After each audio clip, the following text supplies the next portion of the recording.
আসসালামু আলাইকুম রহমতুল্লাহি ওয়া বারাকাতুহু। সম্মানীয় শ্রদ্ধেয় আমার প্রিয় দিন দরদি ভাইরা, আজকে আমরা আলোচনা করব যে আমাদের সমাজে ব্যাপকভাবে প্রচলিত কিছু ভুল ধারণা নিয়ে। তার মধ্যে এক ভাই প্রশ্ন করেছেন যে খাবার পর মিষ্টি খাওয়া সুন্নত কিনা। আল্লাহ পাকের তৌফিকে উত্তর দেওয়ার চেষ্টা করব ইনশাআল্লাহ তাআলা। বিসমিল্লাহির রহমানির রহিম। আল জওয়াব ওয়া বিল্লাহিত তৌফিক হামিদান ওয়া মুসাল্লিয়া। সম্মানীয় ভাই, খাবার পর মিষ্টি খাওয়া কোনো সহি হাদিস থেকে সাব্যস্ত নেই যে এটা সুন্নত, সেজন্য এটাকে সুন্নত বলা যাবে না। তবে এরকম হাদিস আছে, আল্লাহ রসুল সাল্লাল্লাহু আলাইহি ওয়াসাল্লাম মিষ্টি জিনিস পছন্দ করতেন। সেই মিষ্টি জিনিস পছন্দ করতেন বলে খাবার পরে খাওয়া সুন্নত, এরকম কথা বলা উচিত নয়। এছাড়াও আরও বিভিন্ন আমাদের সমাজের মধ্যে যে ভুল ধারণাগুলো রয়েছে সে সম্বন্ধে দু একটা আমরা আলোচনা করি। যেমন গোফের পানি হারাম, সমাজের মধ্যে এটা প্রচলিত। অনেক জায়গায়, সব জায়গায় হয়তো নাও হতে পারে, আমাদের এখানে ব্যাপকভাবে প্রচলিত। দেখেন, গোফের পানি হারাম। গোফের পানি কেন হারাম হবে? অর্থাৎ আপনি যে পানি খাচ্ছেন সেই পানিতে যদি গোঁফ স্পর্শ করে, পানির মধ্যে যদি ডুবে যায়, মনে করেন গোঁফ বড় আছে, পানিতে ডুবে গেছে, সেই পানিটা হারাম হয়ে যাবে, খাওয়া হারাম, এমন কথা বলা যাবে। এটা একটা ভুল ধারণা।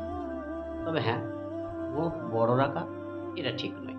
আল্লাহ রসুল সাল্লাল্লাহু আলাইহি ওয়াসাল্লাম গোঁফ ছোট রাখতে বলেছেন, দাড়ি বড় করতে বলেছেন। সেই জন্য গোঁফ বড় রাখা এটা অনুচিত, এটা আলাদা বিষয়। কিন্তু গোঁফের পানি হারাম, এটা ভুল কথা। গোঁফে যদি নাপাকি লেগে থাকে সেক্ষেত্রে পানি হারাম হবে। গোঁফ যদি পরিষ্কার থাকে, পবিত্র যদি থাকে মানুষ, গোঁফের পানি হারাম হবে না। দ্বিতীয় একটা কথা, যে রাত্রে ঝাড়ু দেওয়া, আমাদের মা বোনেদের একটা ফতোয়া যে রাত্রে ঘরে ঝাড়ু দেওয়া যাবে না। রাত্রে ঘরে ঝাড়ু দেওয়া যাবে কি না যাবে না, শরীয়তের বিধান অনুযায়ী রাত্রে ঝাড়ু দেওয়া যাবে না এমন কথা কোথাও নেই। অবশ্যই রাত্রে ঝাড়ু দেওয়া যাবে, প্রয়োজন পড়লে দিতে হবে, কারণ পরিষ্কার পরিচ্ছন্ন এটা একটা ঈমানের অঙ্গ। যদি ঘর নোংরা থাকে, কোনো কারণবশত নোংরা হয়, অপরিষ্কার থাকে, ময়লা জমে, অবশ্যই ঝাড়ু দিতে হবে, এবং দেওয়াটা দরকার, জরুরি। তৃতীয় একটা কথা, খাবার সময় সালাম দেওয়া। প্রিয় ভাই, খাবার সময় সালাম দেওয়া এটা ঠিক নয়। কোনো ব্যক্তি যদি খানা খান, তাকে যে সালাম দেওয়া ঠিক নয়। তবে যদি কেউ সালাম দিয়ে দেয়, সেই ব্যক্তি যিনি খানা খাচ্ছেন তিনি উত্তর দিতেও পারেন, যদি সময় হয়, ফুরসত হয়, যদি সুযোগ থাকে উত্তর দিতে পারেন। আবার যদি উত্তর না দেন সেক্ষেত্রেও তার কোনো গুনাহ হবে না। তো আমাদের সমাজের মধ্যে এরকম বহু ছোটোখাটো জিনিস, ভুল ধারণা আমাদের মধ্যে আছে, আরও অনেক কিছু আছে। আগামীতে ইনশাল্লাহ সেসব নিয়ে আলোচনা হবে। আজকে এই পর্যন্তই।